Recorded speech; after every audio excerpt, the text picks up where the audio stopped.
Welcome to lesson number 3, part 2. Today we're going to be looking at credit cards and credit card charges. So before we tackle class example number 5, we're just going to take a look at credit card charges here. So some well-known Canadian credit card companies are similar in the way that they apply credit card charges. So as an example, we're going to look at some of the terms and charges given below here. And depending on the credit card company that one uses, these are going to change. Again, this is just an example. So there's going to be no interest charged if the entire balance is paid by the payment due date, except for if there's any cash advances. So that the cash advances, if you take money out, if you take cash out on your credit card. The payment due date is 21 days after the statement date. Again, no interest will be charged. Interest is charged at a rate of 18% per year on the entire previous monthly balance if the entire balance is not paid by the due date. Interest on the balance owing is calculated from the date the transaction was posted until but not including the current statement date. And so to stop interest accumulation or interest adding up on a payment, contact the credit card company for the payout balance for that day and make the full payment. The interest on cash advances is calculated from the day the money was withdrawn. And the minimum monthly payment is 3% of the statement balance, or $10, whichever is greater. So with this information, we're going to be looking at this class example number 5. So Matt received the following credit card statement. So he's got the statement date, and he has the day that it is due by, and he has the minimum payment he can make. And the total minimum payment is $37.88, and he has an overdue payment of $0, so no overdue payments. And so the previous balance was $1,728.44, and here are the different places that he spent or used his credit card at: Electronics Extraordinaire, Dairy King, Hurley's Gas, Shoppers Paradise Department Store, and he made a payment, and then he also bought groceries. So, explain the entry $1,728.44. So that is right here, $1,728.44. This was a payment he made to pay off the balance of his credit card. So this and that minus sign here, this means that he has made a payment.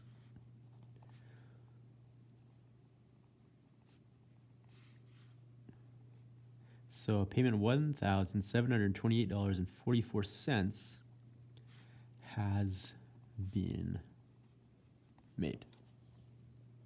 And so calculate the new balance after he has made this payment.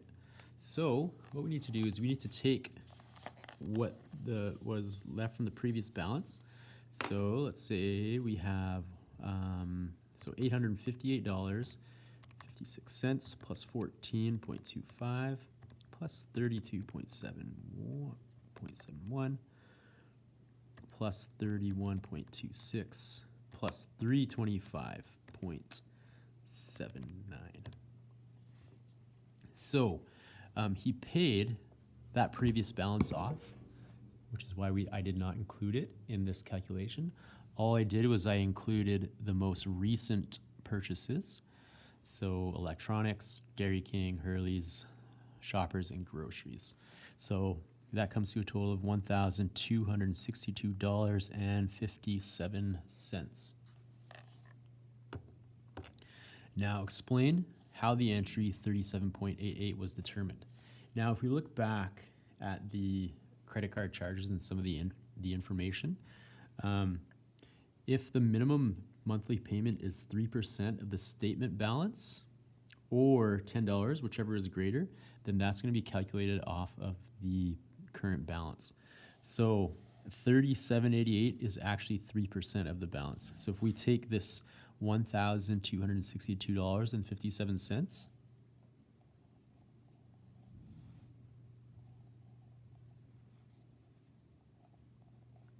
and multiply that by 3%,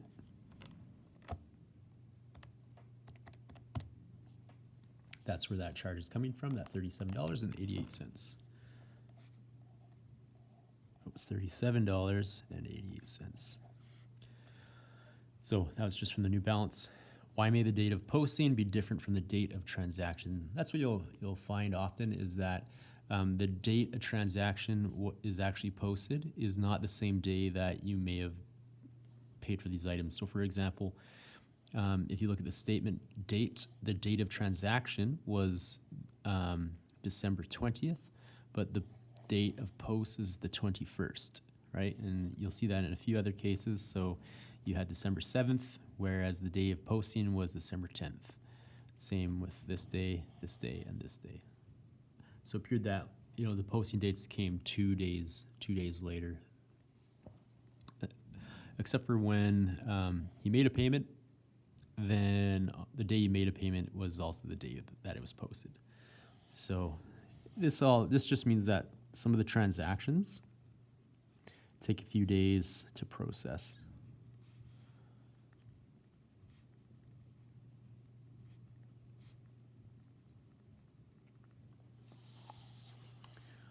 All right, let's look at class example number 6. We have Badisha, and she wants to buy a $400 game console with her new credit card. And it is the only item she buys on the credit card for that month. So what is the minimum monthly payment on the statement? So we're going up based off of the previous information again. So we're going based off of that 3%. So we're looking at 3% of $400. That would be $12. And if you're unsure how to do that, you just need to go 400 times the percentage as a decimal times 0.03, you get $12. So this happens to be more than 10. This is more than $10. So $12 is the minimum payment.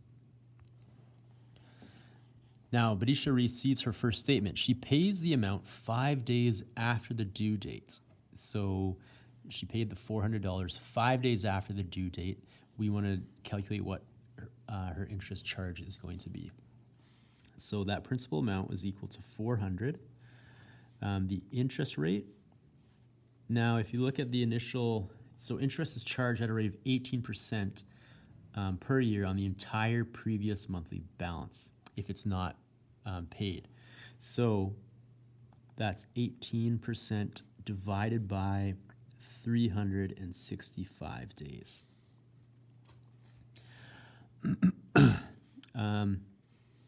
She pays 5 days after, so n is going to be equal to 5 here. And the formula we're going to use is a compound interest formula of P is equal to 1 plus the interest rate to the power of n. So A, the principal amount is 400, and I have 1 plus my interest rate of 18% divided by 365 to the power of 5.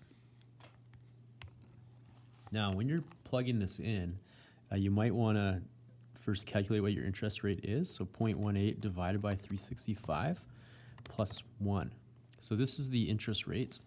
Now, $400 times, and notice how I inputted this as my previous answer, and then I set this to the 5th power. Oh, and I used the wrong bracket there. There we go. And so $400.99. So the interest charge, and that's what we were looking for here, is what is the interest charge going to be.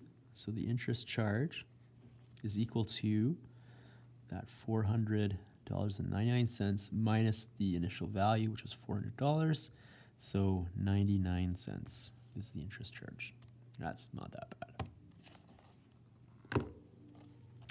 If Badisha makes payments of $15 each month, use the TVM solver to determine how long it will take her to pay off her credit card balance.